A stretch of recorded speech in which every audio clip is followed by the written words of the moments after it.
Votre bulletin d'information communale, BIC.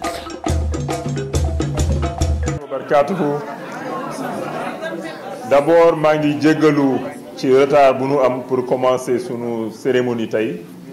ndaxte danoo amoon ay yeneen yitte yu ñu doon dox depuis ci suba wante nag yéen ñëpp ngeen ñëw en masse toog muñ ba heure bi guddi na maa ngi jéggalu ñëpp di leen ne am naa mbégte bu rëy assister ci cérémonie bi mooy cérémonie de remise symbolique de diplôme après bi ngeen defee formation boo xam ne formation bu takku la d'abord dama leen di féliciter ci seen taxawaay ci seen assiduité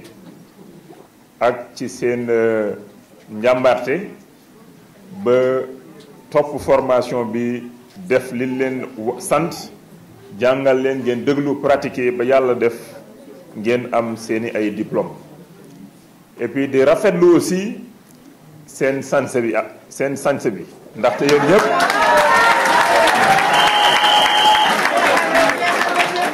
xam nga lu yàlla di dogal man tam ma ñëw sanse ñëw sol lu weex tàll ñëw nuroog yéen est-ce que sax man kenn defaluma formation sax mais en tout cas macha allah seen sanse bi rafet na seen yëre yu weex yi rafet na seen tenue yi ngeen sol lii day wone aussi que formation bi ngeen def formation bu sérieuse la woon loo xam ne lu dëgër la lu takku la te yéen a wax loolu am na ñu fi nekk ci développement depuis fukki at ak juróom-ñaar te mosu leen def formation bu mel nii n'est-ce pas kan moo fi mës a def formation bu mel nii donc c'est la première fois loolu nag mu ngi doog a am te li ko waral mooy am nan partenaire stratégique ONU Femmes na leen tàccu may leen loxo ONU Femmes nag maa ngi nuyu madame Wane Dieynaba Wane madame Ndiaye wax na ko fi léegi lan mooy rôle ONU Femmes donc duma ci dellu wante ONU Femmes amul luy liggéeyam lu dul xool naka lay def ba jàppale jigéen jëme kanam jigéen ak ci njabootam naka la ñuy def ba ñu am autonomie également donc loolu bokk na ci rôle ONU Femmes donc ñu ngi nuyu madame donc Dieynaba Wane Ndiaye di ko féliciter di nuyu également directrice régionale mooy Oulimata Sarr bi nga xam ne moo jiite ONU Femmes fii ci Afrique de l'Ouest donc madame Ndiaye moom mooy diriger ONU Femmes fii ci Sénégal mais Oulimata mooy gérer ONU Femmes ci région bi yëpp ñoom ñëpp di jàpp ci ba ñu mën a am bésu tay bi ma ci gërëm waa équipe ONU Femmes yëpp chef de projet bi technicien yeeg ñëpp ak ñi nga xam ne ñoom ñoo ñëwoon di def formation bi aussi donc la formatrice madame Diène donc ñu ngi koy féliciter di ko gërëm di ko sant d'ailleurs recevoir naa ko bureau barke démb d'ailleurs am nañ waxtaan bu am solo am na yeneen formation yoo xam ne aussi war nañ ko mën a def xam naa dinaa si ñëwaat di gërëm bu baax donc madame Debbo Sow la grande Debbo Sow pour rôle bu mu joué également coordonnatrice vraiment nekk jigéen boo xam ne aussi taxaw na bu baax lépp lu jëm ci jigéen lépp lu jëm ci genre ci ministère bi di ci dox ay jéego yu am solo di féliciter aussi di remercier donc madame Mariama Ndiaye la coordonnatrice voilà donc moom nag soo ko dénkee liggéey dina ci taxaw bu baax comme ak ñeneen ñu mun àndal yeneen chargé de mission yi aussi yi fi teew ñoom Awa Thiam donc ak ñeneen sant liggéey bu ma leen sant ñoom dañ ciy dox vraiment boobu mot sëkk ñoom ñëpp nag ci coordination wu Iba Sow le chef de cabinet des chefs de cabinet donc Iba Sow moom it macha allah li mu ko yenn bëri na mais mu ngi def ay jéego yu am solo aussi donc di remercier di féliciter vraiment toutes les présidentes de groupement présidentes yëpp maa ngi leen di féliciter di leen ne vraiment yéen ay jàmbaar ngeen neex ngeen a jàppale ndaxte ñu indil la formatrice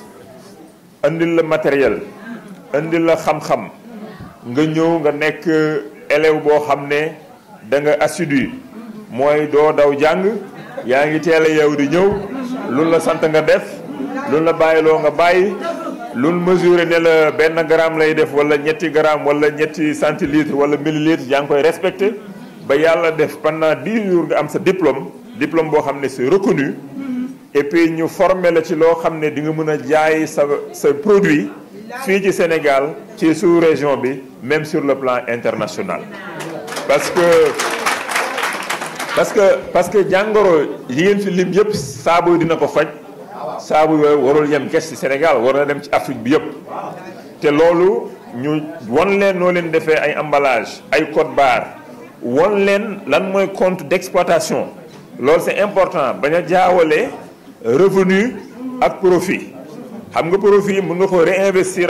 ci say liggéey wala nga lekk ko dindi ci dépense wala fay ci jàng xale yi wala dara mais revenu nag waroo jël lépp nga foog ne loolu mooy li nga xam ne moom mooy sa profit ñu jàngal la loolu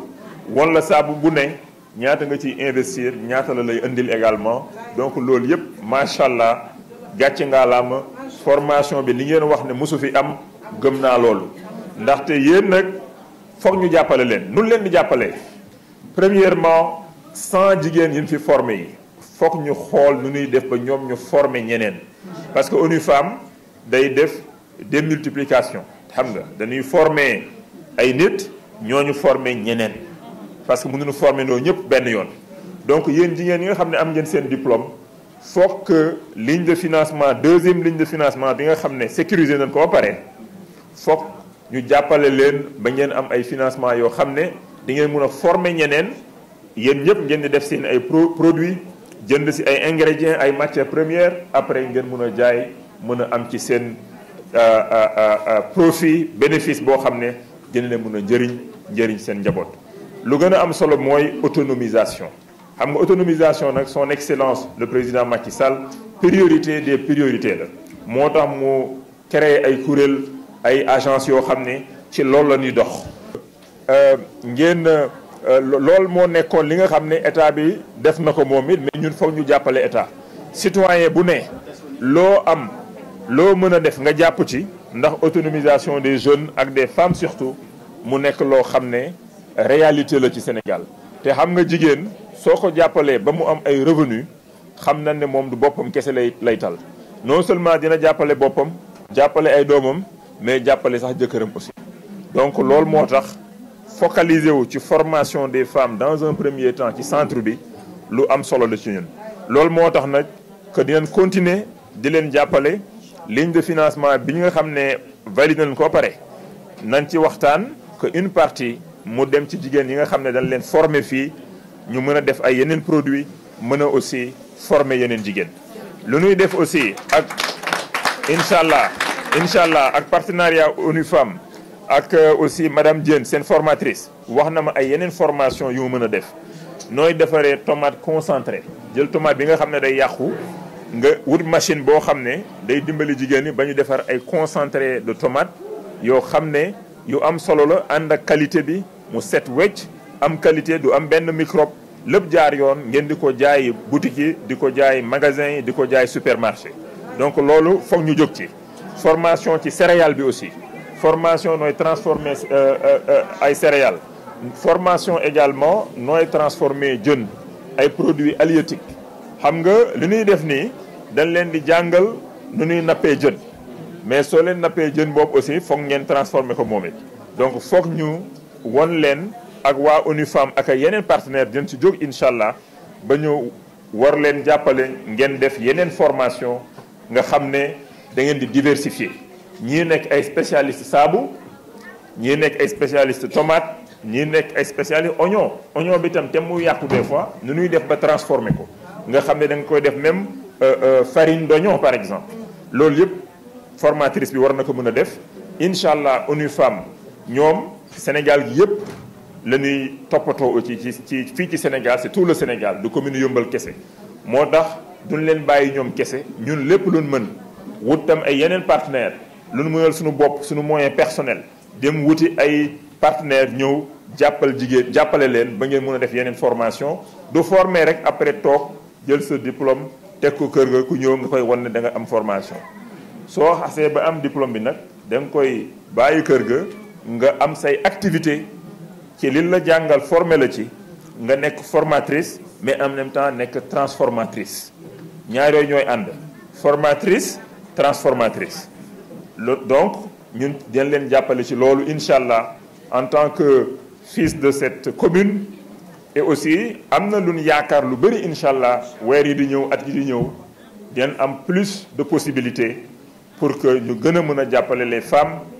dans cette commune incha allah de Yeumbeul Sud au-delà de li ñu def xam nga ñu doon def ay activités sociales ay actions sociales di jàppale su tabaski ñëwee wala ay korité tamxarit ak ay yeneen événements mais lii nag c'est vraiment une activité économique dañ leen di jàngal ba nga xam ne ngeen am activité boo xam ne dootoo leen soxla sax keneen ku leen di dimbali parce que yéenay jóg di dimbali ñeneen ñi nga xam ne ay néew doole lan nekk fii ci commune de Yeumbeul Sud donc te loolu maa ngi sant Iba ak ñoom Mariama ak tous mes collaborateurs ak collaboratrices ñu def ay projet ñun luñ mën ñu def luñ mënul ñu dem wut ay yeneen agence ay yeneen partenaires am na fii ci Sénégal ci bitim réew ñu xool nun leen di jàppalee ndax yëf yi gën a rëy mais mu gën a bari également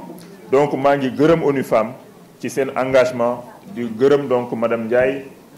Dieynaba Wane Ndiaye di ko gërëm bu baax di gërëm kilifaam aussi mooy Oulimata Sarr vraiment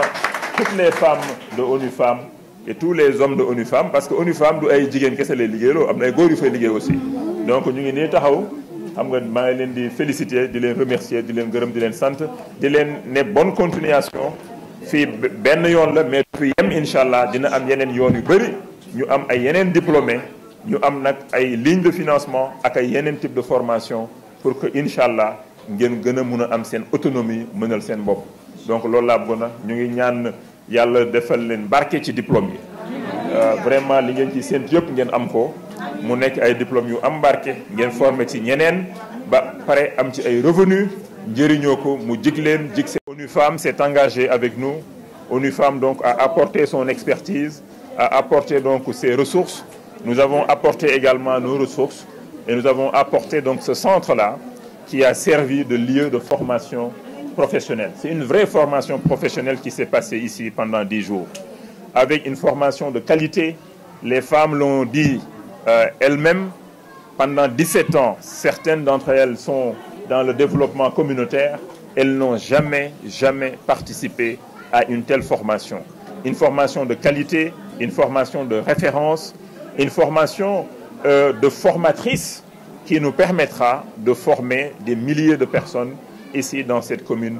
de Yeumbeul Sud. Donc je saisis cette opportunité pour remercier du fond du cœur ONU Femmes et de les féliciter pour leur engagement, pour leur travail effectif et pour leur travail qui permettra à nos braves dames de Yeumbeul Sud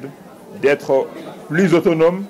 et de pouvoir produire du savon par exemple, de pouvoir faire des tomates concentrées, de pouvoir transformer les oignons par exemple, de pouvoir transformer des céréales et d'autres produits. J'ai rencontré la formatrice qui est dans les dispositions pour nous accompagner et aller au-delà des 100 femmes qui sont formées aujourd'hui pour qu'on atteigne notre cible de 4000 à 5000 femmes. Après la formation, il faut accompagner les femmes dans la production. Il faut les accompagner dans ces activités productives qui leur permettront de gagner des revenus, d'être plus autonomes, de pouvoir s'occuper davantage de leur famille. Et nous nous engageons à les accompagner pour les prochaines étapes avec des lignes de financement. Nous avons déjà structuré une ligne de financement de 50 millions de francs CFA. Une partie de cette ligne pourra financer ces 100 femmes qui sont formées. Et avec l'aide d'autres partenaires nationaux et internationaux, nous allons renforcer, poursuivre cette formation, avoir d'autres lignes de financement pour le développement donc de Yeumbeul Sud. Et plus tard aussi, on va élargir dans tout le département de Keur Massar également. Toutes les autres communes de Keur Massar pourront bénéficier de ces formations, Inch'Allah, prochainement. Pour l'instant, terminons ce travail qu'on a commencé. Assurons-nous que les femmes auront des lignes de financement et qu'elles pourront exercer leurs activités. Comme je l'ai dit, il ne s'agit pas juste d'avoir un beau diplôme. Le diplôme, il est beau. On va d'ailleurs en distribuer en fait sous peu. Mais le plus important, c'est vraiment d'être active, d'être dans le travail, d'être dans l'action, et nous allons accompagner ces braves dames à davantage être autonomes, à être dans l'action. Merci beaucoup et bonne chance pour la suite. Et félicitations à vous les femmes. Félicitations, merci. D'accord. Okay.